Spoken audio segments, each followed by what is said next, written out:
Frères et sœurs, chers amis, soyez les bienvenus dans ce temple pour ce temps de culte où nous sommes rassemblés pour célébrer ensemble notre Seigneur Jésus-Christ. Tous les éléments sont réunis pour que le culte puisse avoir lieu ce matin.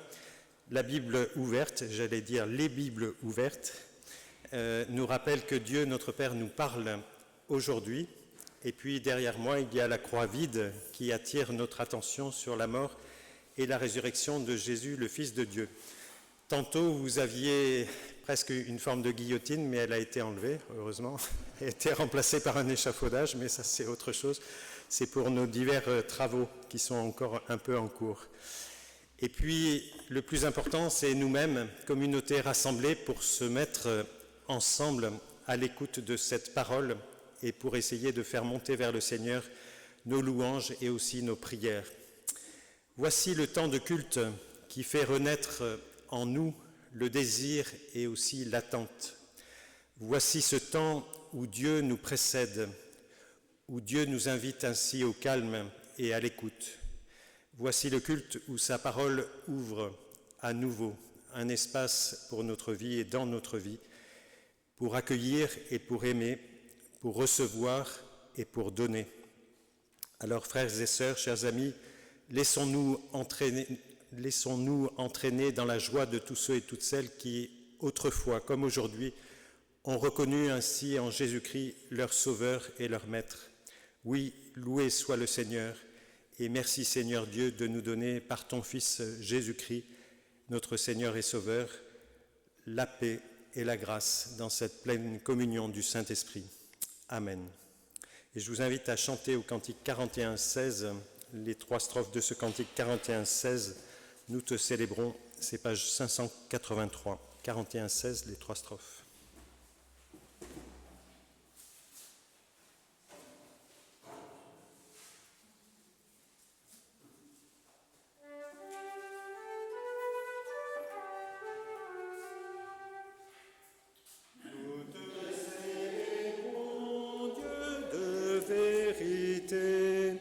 Nos pas incertains, nos yeux aveuglés sont la proie du doute et vont s'égarer.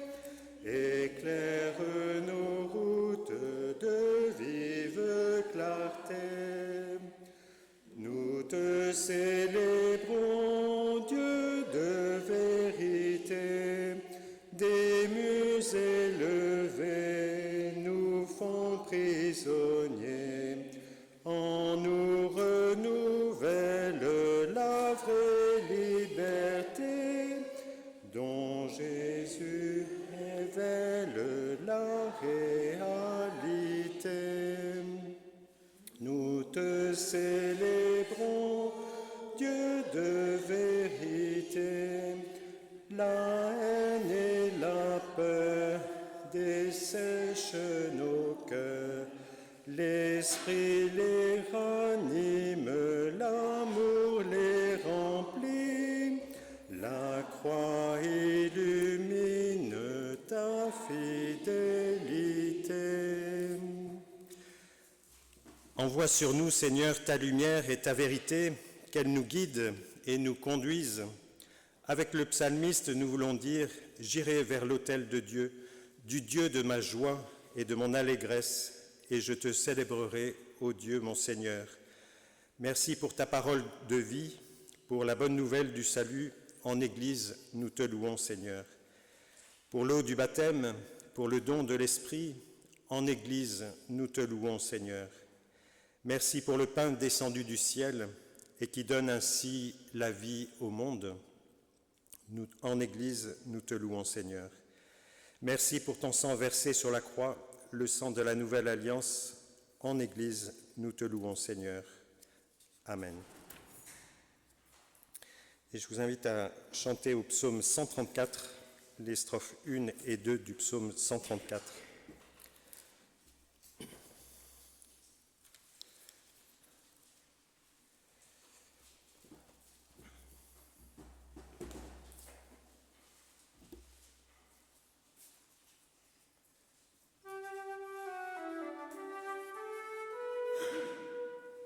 Bénissons Dieu le seul Seigneur, nous qu'il choisit pour serviteurs.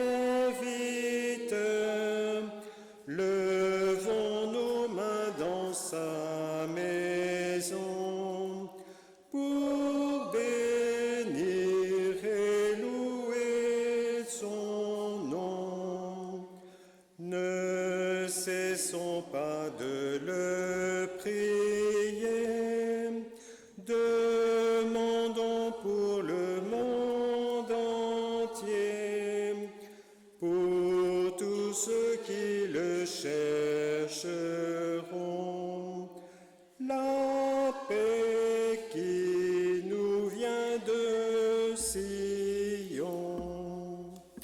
Je vous invite à prendre place. On se garde la troisième strophe pour la suite. Il ne faut pas tout chanter en même temps. C'est une doxologie, donc c'est pour un peu après. Je vous propose ce psaume 95, c'est la suite de notre louange et puis notre entrée dans notre relation à Dieu. Venez, crions au Seigneur notre joie, acclamons notre rocher, notre sauveur. Présentons-nous devant lui et chantons notre reconnaissance. Acclamons-le en musique, car le Seigneur est le grand Dieu, le grand roi qui domine tous les dieux. Il dispose des profondeurs de la terre et le sommet des montagnes est à lui. À lui aussi la mer, puisqu'il l'a faite, et la terre qu'il a façonnée. Entrez, inclinons-nous, courbons-nous, mettons-nous à genoux devant le Seigneur notre Créateur, car notre Dieu, c'est lui, et nous sommes le peuple dont il est le berger, le troupeau que sa main conduit. Chantez en l'honneur du Seigneur un chant nouveau. Gens du monde entier, chantez pour le Seigneur, remerciez-le d'être votre Dieu. Jour après jour, annoncez qu'il est le Sauveur. Parlez de sa gloire à tous les hommes, tous les humains, chez tous les peuples. Racontez ses merveilles. Je vous invite à un temps de prière.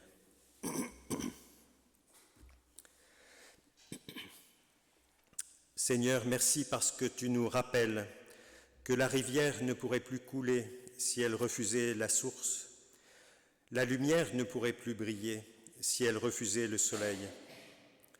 Oui, de même, nous ne pouvons pas vivre pleinement si nous refusons ta présence bienveillante et ta force de vie en nous, manifestée pleinement par ton Fils Jésus-Christ. Oui, nous avons besoin que la vie triomphante qui circule en lui après sa résurrection passe et circule également en nous. Merci pour ta grâce et pour ton amour. Amen. Et je vous invite à chanter au cantique 42-08, les 3 strophes de ce cantique 42-08.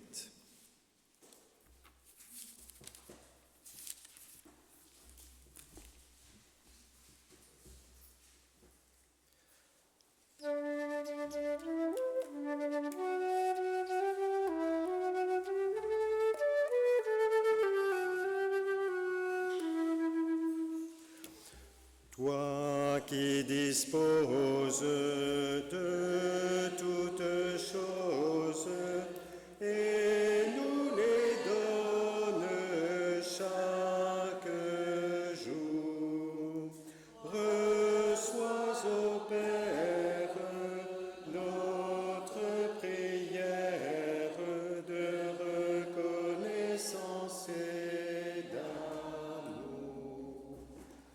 Le don suprême que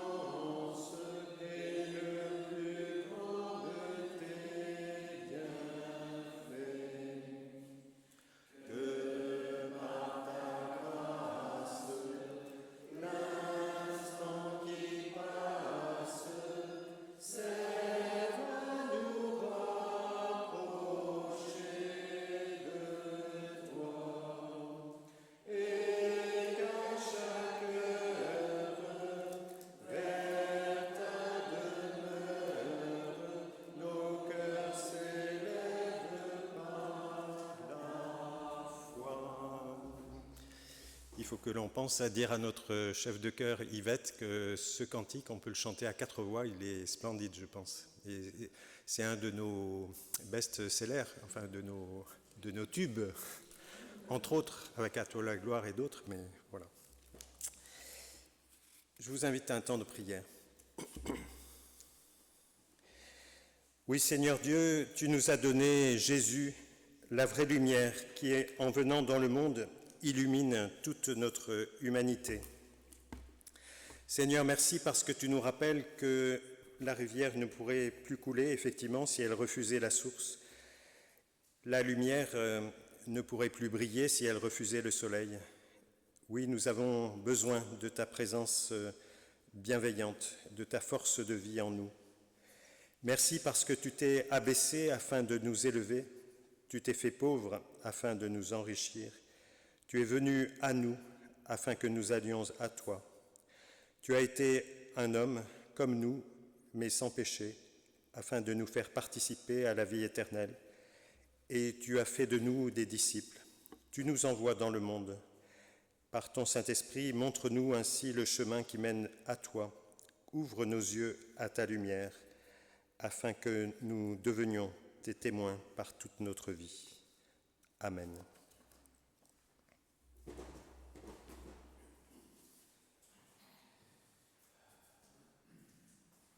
Traduction plus récente, notre Bible ancienne. Dans la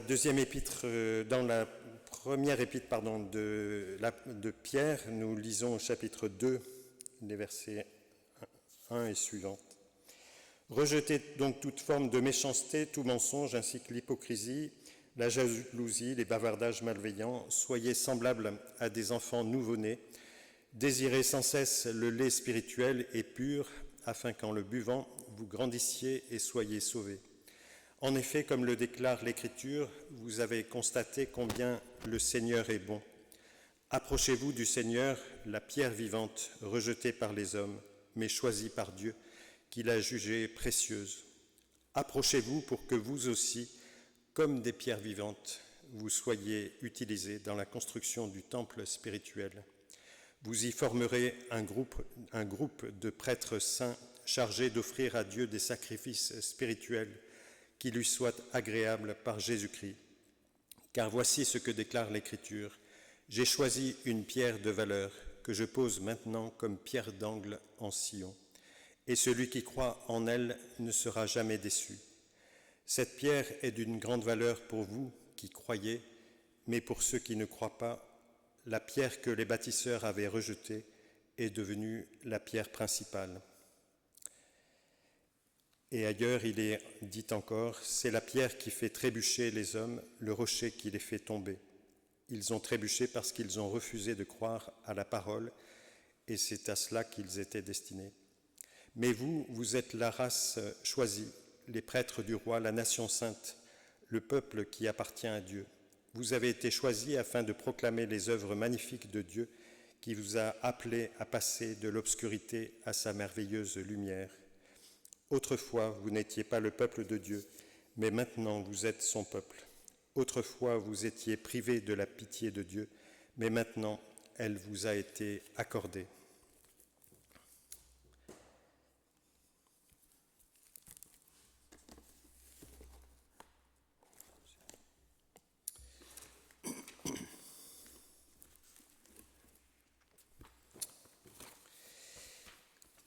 Si nos églises ont l'habitude d'entretenir de vieilles pierres pour un certain nombre de ces temples, je pense en particulier au temple de Toulouse, auquel nous irons prochainement le jeudi de l'Ascension, eh bien la première lettre de Pierre nous invite aussi à entretenir une pierre en particulier au cœur du patrimoine de notre foi, c'est la pierre vivante qui est le Christ.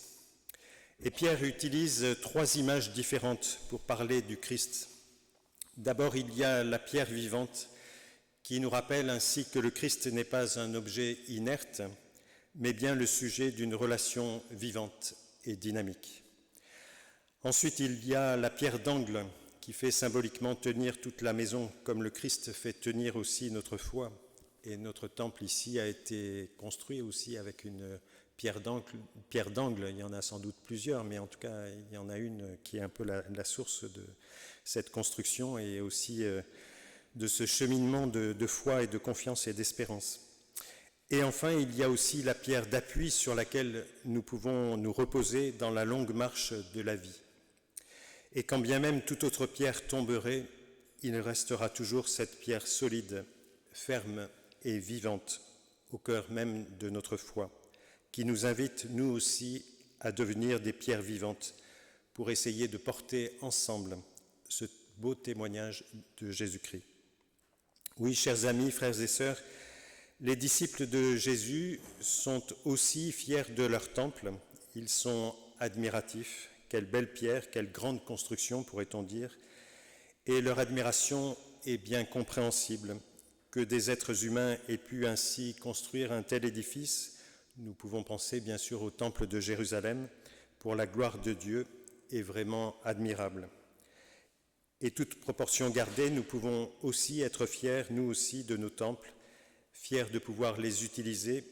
Prochainement, il y aura un mariage ici, ce samedi, de Samuel et Michel, et nous nous y rendons pour différentes occasions. Nous sommes fiers et reconnaissants aussi pour celles et ceux de nos prédécesseurs qui ont eu le courage de se lancer dans de telles constructions. Mais vous le savez, Jésus modère et tempère aussi l'enthousiasme de ses disciples par sa réponse parfois un peu abrupte dans l'Écriture. Vous voyez ces grandes constructions, eh bien il ne restera pas ici deux pierres posées l'une sur l'autre, tout sera renversé. Jésus relativise donc les choses. Le temple n'est pas véritablement la demeure de Dieu, il n'est qu'un signe posé dans ce monde pour nous rappeler, bien sûr, cette existence de Dieu, pour la manifester, mais cette présence de Dieu dépasse ce lieu, heureusement. Et Salomon, dans la prière solennelle qu'il prononça lors de la consécration du temple de Jérusalem, le souligne déjà de manière exemplaire. C'est dans 2 Chroniques 6, versets 18 et 20. Dieu pourrait-il vraiment habiter avec les hommes sur la terre? Le ciel, malgré son immensité, ne peut déjà pas le contenir, encore moins ce temple que j'ai construit. Mais c'est le lieu dont tu as dit que tu y manifesterais ta présence. Oui, le temple de Jérusalem n'est donc qu'une image, qu'une parabole de ce que peut être cette présence bienveillante de Dieu sur cette terre. Autrement dit, une annonce, une pâle préfiguration de ce que sera la présence de Jésus en tant que Fils de Dieu dans notre monde, et plus précisément ce que sera la présence du Christ ressuscité et l'action de l'Esprit Saint dans l'Église et dans le monde. Et rappelons-nous ce que Jésus disait, « Détruisez ce temple, et en 3 jours je le rebâtirai. » Alors ses interlocuteurs rigolent un petit peu et s'indignent aussi. « On a mis 46 ans pour bâtir ce temple, et toi tu vas le rebâtir en 3 jours ?» Et dans l'évangile de Jean, il nous est dit, « Mais le temple dont parlait Jésus était son corps. » Quand Jésus revint de la mort à la vie, ses disciples se rappelèrent qu'il avait dit cela, et ils crurent à l'Écriture et aux paroles que Jésus avait dites. Autrement dit, le temple, c'est déjà bien, mais le Christ ressuscité, présent et agissant en nous par son esprit, c'est encore mieux. Et l'apôtre Pierre, dans le texte que nous venons d'entendre, parle lui aussi de temple, d'édifices et de matériaux de construction, et c'est ici que la pierre d'angle intervient à nouveau, de façon toute particulière. En effet, de tout temps, la pierre a été prise comme le symbole de ce qui est solide, durable, et c'est pourquoi les spécialistes financiers et immobiliers conseillent plutôt d'investir dans de la pierre, car elle est un élément naturel particulièrement compact qui résiste sans doute mieux que d'autres matériaux aux assauts du temps, même si c'est vrai que certaines pierres sont poreuses et résistent moins bien que, par exemple, un bloc de granit. De ce fait, il n'est pas étonnant aussi que le Premier Testament, notamment dans les psaumes, affirme aussi que Dieu est notre rocher. On peut s'appuyer sur lui. On peut le prendre aussi pour refuge en cas d'inondation ou d'attaque. Il nous est rappelé dans différents passages, Dieu est le rocher des siècles, il est le rocher de mon salut. Ou encore cette prière, Seigneur, sois pour moi un rocher fortifié, une forteresse où je trouve le salut, car c'est toi qui es ma sécurité. Psaume 31, versets 3 et 5. Et par extension est appelé rocher ou pierre, ce à quoi Dieu communique la permanence de sa force. Et c'est ainsi qu'Abraham, l'homme choisi et béni par Dieu, est comparé à un rocher ou même à une carrière de pierre d'où les Israélites ont été tirés. Et voici ce que dit le prophète Ésaïe à ce sujet. Considérez dans quel rocher vous avez été taillés et pensez à la carrière d'où vous avez été tirés. Considérez Abraham, votre père, et Sarah qui vous a mis au monde. Abraham était sans enfant quand je l'ai appelé, mais je l'ai béni. J'ai fait de lui l'ancêtre d'un peuple nombreux. Ésaïe 51, versets 1 et 2. Cette image, en quelque sorte, rebondit et trouve une nouvelle dimension sous la plume de l'apôtre Pierre. Si Jésus-Christ est la pierre vivante, pierre choisie par Dieu, approchez-vous de lui pour devenir vous aussi des pierres vivantes et être utilisés pour faire partie du peuple qui appartient à Dieu, pour entrer ainsi dans la construction de ce temple spirituel que vous formez. Pierre s'adresse là bien sûr à des chrétiens, des croyants, mais que leur dit-il? Par deux fois, il les exhorte, il les encourage en disant « Approchez-vous du Seigneur ». En effet, la foi, en tant que relation personnelle avec Dieu, n'est jamais un acquis définitif. C'est une relation qui se cultive, un peu comme on cultive notre jardin ou on cultive aussi nos relations amicales. Cela s'entretient, comme pour les plantes, pour les légumes et pour les amitiés. Et nous pourrons tous citer le nom d'un ou deux amis que nous avons parfois perdus de vue parce que les différentes circonstances de la vie nous ont un peu éloignés d'eux. Les relations se sont faites alors moins fréquentes et finalement ces amis ont disparu de notre horizon et parfois, mais peut-être moins, de notre cœur. Et avec Dieu, il pourrait en être de même si nous n'y prenions garde, d'où cet appel à s'approcher du Seigneur, à renforcer les liens qui nous unissent ainsi à lui et les uns aux autres. Gardons ainsi ce contact. Approchez-vous pour que vous aussi, comme des pierres vivantes, vous soyez utilisés dans la construction du temple spirituel. Et si ailleurs les apôtres utilisent l'image du corps pour parler de l'Église, ici elle est comparée ainsi à une construction. L'Église, c'est un chantier en cours, un peu comme notre temple aujourd'hui encore, mais c'est pour passer un nouveau cap.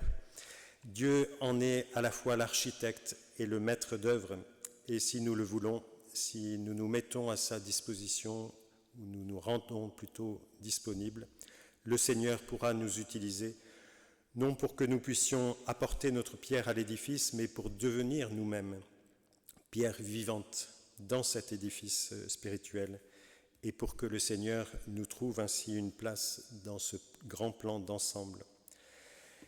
Il est donc important que chacun et chacune nous puissions faire le point, nous replacer ainsi devant Dieu pour pouvoir avancer ensemble, cheminer ensemble et pouvoir faire ainsi un pas de plus dans la foi personnelle mais aussi dans la foi communautaire, dans l'amour et l'espérance, la fraternité.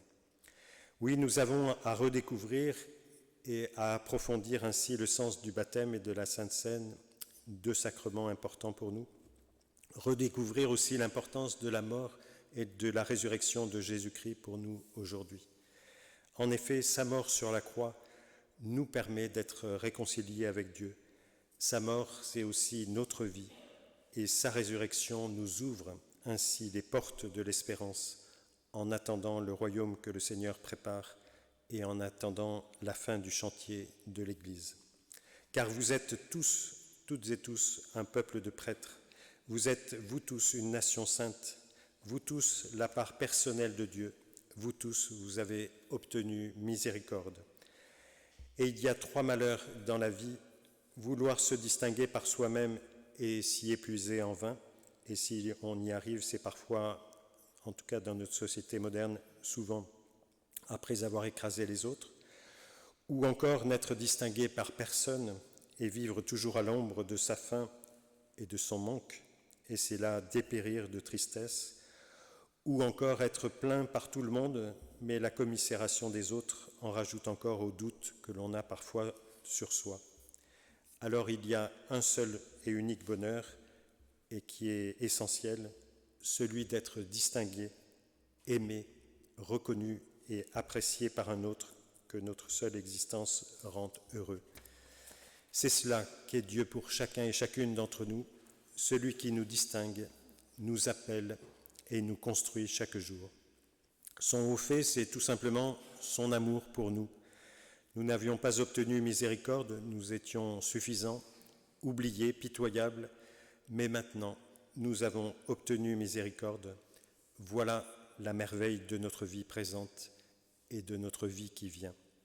Voilà l'Église, peuple en cheminement, maison en chantier, merveille vécue et aperçue. Oui, frères et sœurs, chers amis, laissons-nous réconcilier avec Dieu. Approchons-nous du Seigneur pour devenir ainsi ces pierres vivantes dans la construction de son Église, de son temple.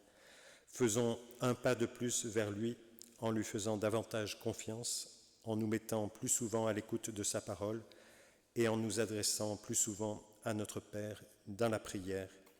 Oui, laissons-nous être réveillés par son esprit pour être des chrétiens, c'est-à-dire des témoins, des pierres vivantes, comme Jésus-Christ lui-même est la pierre d'angle, la pierre vivante de notre vie. Gloire à Dieu. Amen. Alléluia.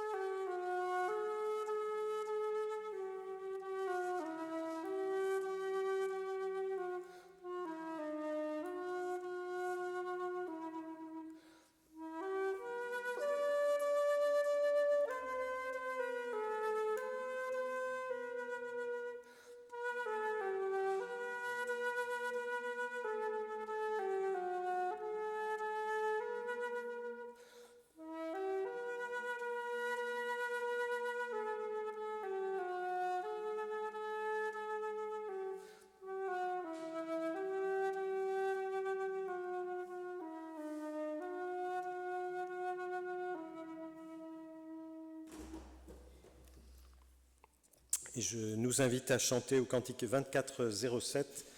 Cantique 2407, nous chantons les 3 strophes de ce cantique.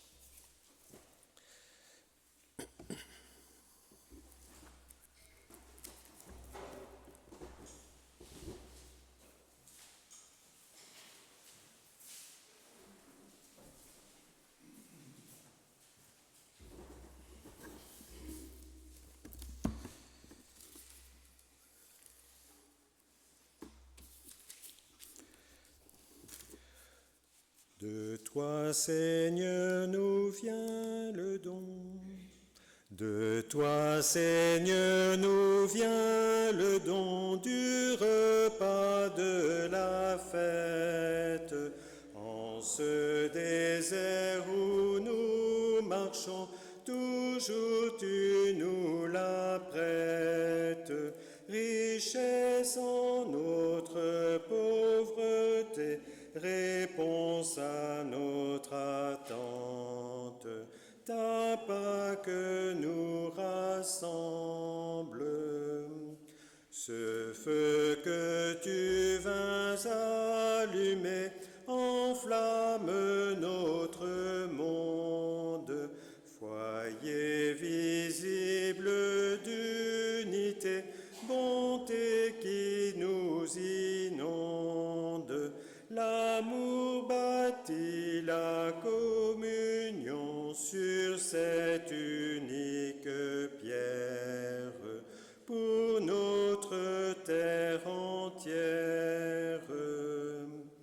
Tu as suivi nos durs chemins de souffrance en souffrance, sur le visage courage des humains affleure ta présence, que le courage de la foi, puisque par toi nous sommes, nous porte vers tout humain. Je retrouve. Dire ensemble, ou en tout cas nous associer de cœur à cette confession de foi. Dieu nous a créés ainsi que toutes les créatures pour que nous vivions ensemble fraternellement et dans la paix. C'est ce que nous croyons et voulons faire. Jésus-Christ est venu pour être avec nous, pour nous donner l'exemple d'une vie au service des humains et au service de Dieu. Nous le croyons et voulons faire comme lui. Le Saint-Esprit, c'est Dieu lui-même présent en secret sur la terre pour nous donner ainsi joie et communion entre nous. Nous le croyons et voulons vivre ainsi. Dieu aime tous les humains et veut établir pour notre humanité un grand royaume de paix et d'amour. C'est ce que nous espérons, c'est ce que nous voulons attendre et préparer. Amen. Et c'est au psaume 134, la fameuse troisième strophe du psaume 134 que nous voulions chanter, mais que nous chantons maintenant ici. Page 148, psaume 134, la troisième strophe. Gloire, gloire à Dieu notre Créateur, à l'Esprit consolateur, au Fils unique Jésus-Christ, ô Dieu Sauveur qui nous bénit. Je vous invite à prendre place. Voici le moment de l'offrande. Rappelons-nous, lance ton pain à la surface des eaux, car à la longue tu le retrouveras, nous dit Qoéleth, le livre de l'Ecclésiaste, chapitre 11, le verset 1. Que chacun donne ainsi selon la décision de son cœur, sans chagrin ni contrainte, car Dieu aime celui ou celle qui donne avec joie et reconnaissance.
Par notre offrande, nous voulons exprimer notre soutien à notre Église protestante unie de Bourg-les-Valences et au-delà, pour qu'elle soit toujours aussi un lieu vivant, un lieu d'ouverture, un lieu de rencontre les uns avec les autres, et également pour nous permettre de rencontrer ensemble Dieu à travers la méditation de sa parole.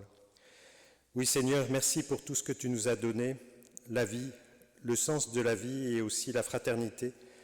Cette offrande est aussi le signe de notre appartenance à cette grande équipe de témoins qui traverse les âges, les lieux, les espaces, les étiquettes ecclésiales. Oui, que cette offrande puisse servir aussi à la diffusion de cette bonne nouvelle pour ici, maintenant, comme au loin. Amen.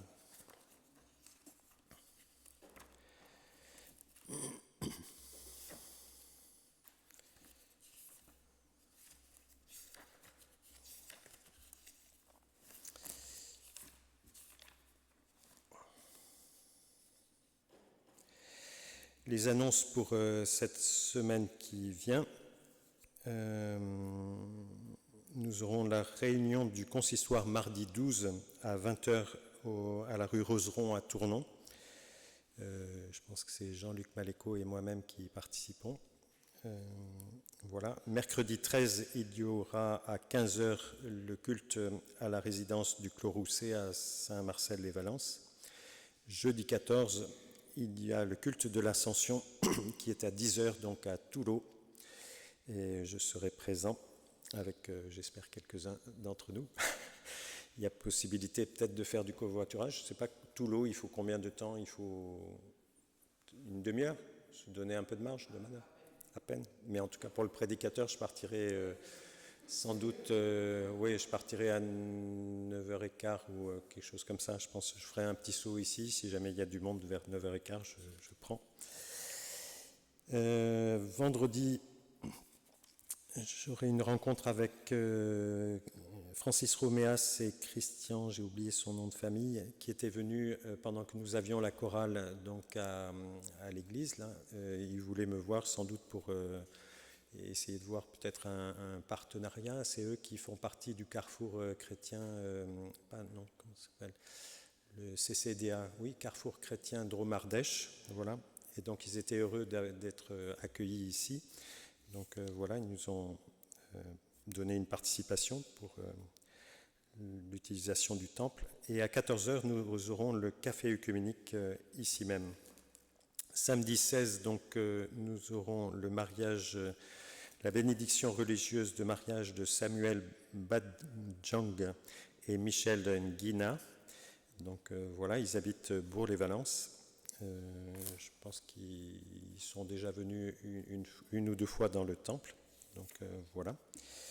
Il y aura la présence d'un prêtre, même si c'est un mariage protestant, mais en tout cas, ça ne demeure pas un sacrement, mais c'est important. Mais comme ils sont divorcés et remariés, et donc en tout cas, voilà, c'est une possibilité qu'offre notre Église, mais que ne permet pas effectivement l'Église catholique. Mais en tout cas, c'est sympa de la part du prêtre qui s'appelle le Père Joël, qui sera présent, et ainsi qu'un pasteur qui est en lien avec la famille, qui s'appelle Antoine, et je crois qu'il est de l'église protestante camerounaise de Bordeaux. Voilà. Et puis dimanche 17 mai, il y aura le culte ici même, mais moi je serai au culte JV sur le thème donc de la fille de Jaïrus, donc toute cette question de l'accueil et de l'appel aussi auprès de Jésus. Et puis ça sera aussi dans cette période de l'Ascension notre synode national, si jamais je retrouve le texte, mais je crois que je vous l'ai déjà envoyé dans les annonces, vous pourrez le retrouver. On prie aussi pour les délégués de notre Église au plan national pour qu'ils soient inspirés. Je pense que la question de la thématique, c'est aussi autour du ministère de diacre ou quelque chose comme ça, je crois. Et puis en arrière-plan, il y a aussi l'Église universelle. Voilà. Voilà. Qu'est-ce qu'il y avait d'autre? Oui, dans la semaine, il y a eu ici même au temple donc la répétition de l'ensemble vocal donc ici même. Donc c'était assez fabuleux d'entendre quelques éléments de cette répétition. C'était volumineux, c'était extraordinaire. Ceux et celles qui viendront ce soir à 17h à l'église Saint-Apollinaire, Saint-Jean-Baptiste, pardon, Saint-Jean-Baptiste. Donc, oui, Saint-Jean-Baptiste. D'accord. C'était ce qui était indiqué sur le tract. Oui, donc il faut relire simplement le tract. Autant pour moi. Oui. D'accord. C'est la plus grande église de Valence. Voilà, oui, oui. Et elle n'est pas très loin de Saint-Ruf, là, c'est celle qui donne, où il y a eu tout un aménagement ces derniers temps. Voilà. Et puis, donc, je voudrais quand même remercier Saïd et puis Jean-Luc Maléco et Jean-Luc Janton, parce que donc, ça a l'air de rien, ce petit, ce petit truc, mais il nous a fait couler beaucoup de sueur. Et voilà. Et puis Jean-Luc, grâce à son échafaudage qu'on a laissé ici, mais qui sera enlevé pour le 16, on espère pouvoir remettre le vidéoprojecteur tranquillement et sereinement. Voilà.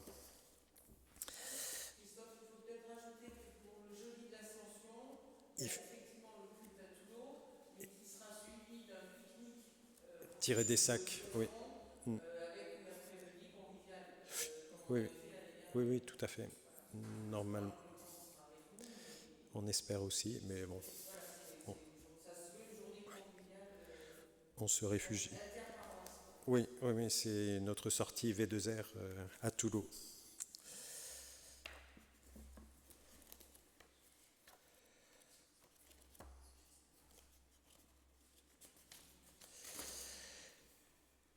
Voilà, pensons bien sûr à nos frères et sœurs, nos amis, je pense aux Chanas, aux Rissouan et à tant d'autres, aussi à Evelyne Charrier. Je n'ai pas des nouvelles toutes récentes, mais elle nous écrit des courriels, donc ça veut dire qu'au moins la tête...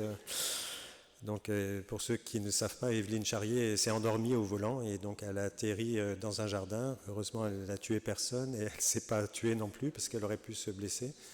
Mais donc, voilà, il faut qu'elle lève un peu le pied, mais en tout cas, on pense bien à elle. Et elle s'est retrouvée donc ensuite à l'hôpital à Annonay. Voilà. Donc, pensons aux uns et aux autres et soyons vigilants aussi quand, si jamais on se sent fatigué et qu'on conduit, il vaut mieux se poser. Unissons-nous dans la prière d'intercession.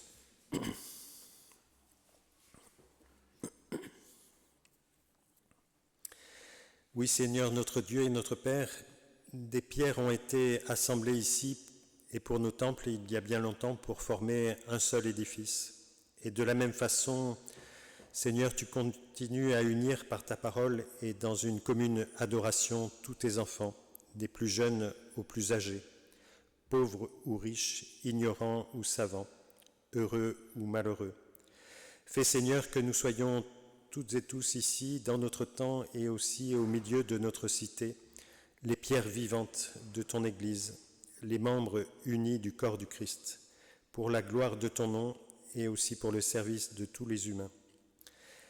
Seigneur notre Dieu, dans un cœur humain, chaque membre, chaque cellule a sa place et aussi sa fonction. Fais, Seigneur, que nous soyons toutes et tous ici, dans notre temps, les membres unis du corps du Christ. Seigneur, toi, la pierre vivante, tu apportes ta présence qui jaillit au cœur de nos vies. Tu es le vivant qui fait vibrer les murs de nos temples et de nos églises et battre le cœur de ceux et celles qui croient et espèrent en toi. Seigneur Jésus, toi la pierre d'angle, sans qui tout s'effondre. Avec toi, même nos ruines et nos doutes trouvent malgré tout du sens. Tu portes la maison de notre foi. Tu la tiens debout quand le vent souffle. Et tu la rends belle, même dans ses fissures. Oui, Seigneur Jésus, toi la pierre d'appui pour nos pas fatigués, pour nos corps parfois usés, pour nos vies parfois errantes.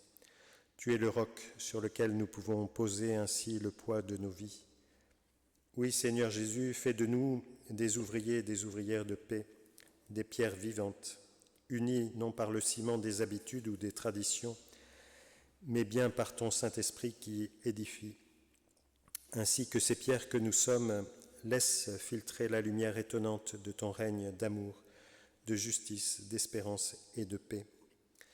Et Seigneur, toutes nos prières, toutes celles que nous portons dans nos cœurs, nous voulons les rassembler en te disant d'un même cœur et d'une même voix, Notre Père qui es aux cieux, que ton nom soit sanctifié, que ton règne vienne, que ta volonté soit faite sur la terre comme au ciel. Donne-nous aujourd'hui notre pain de ce jour. Pardonne-nous nos offenses, comme nous pardonnons aussi à ceux qui nous ont offensés. Et ne nous laisse pas entrer en tentation, mais délivre-nous du mal, car c'est à toi qu'appartiennent le règne, la puissance et la gloire pour les siècles des siècles. Amen.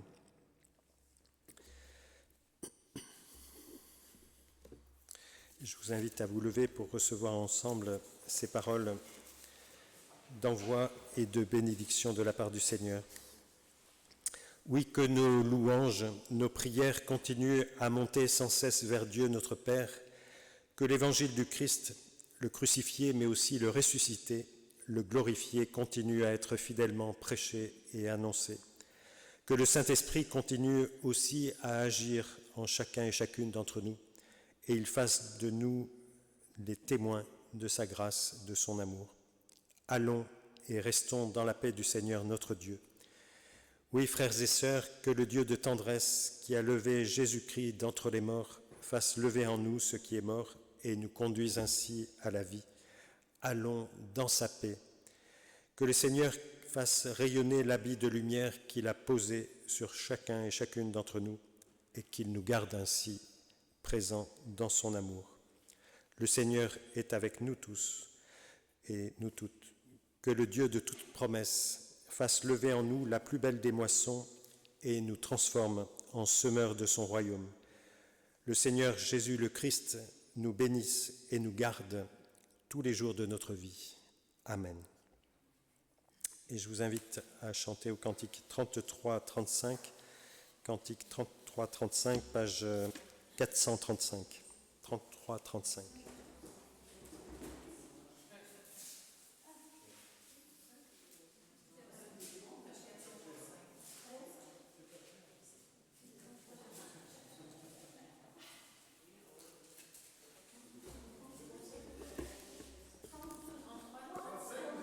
« 33-35, il y a une petite coquille, c'est page 435. Voilà.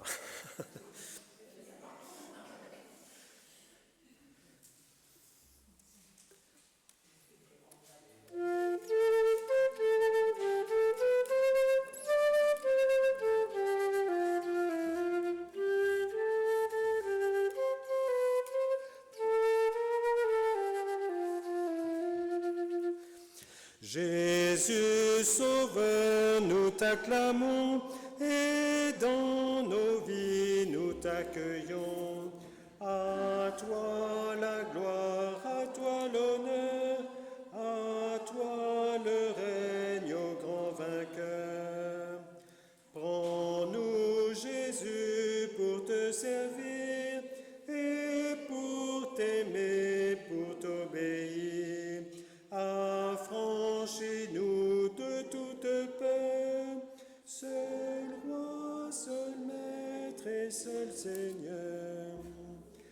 Tu régneras victorieux, viens donc hâter ce jour heureux. À toi, Seigneur, va notre foi, nous n'avons d'autre espoir qu'en toi.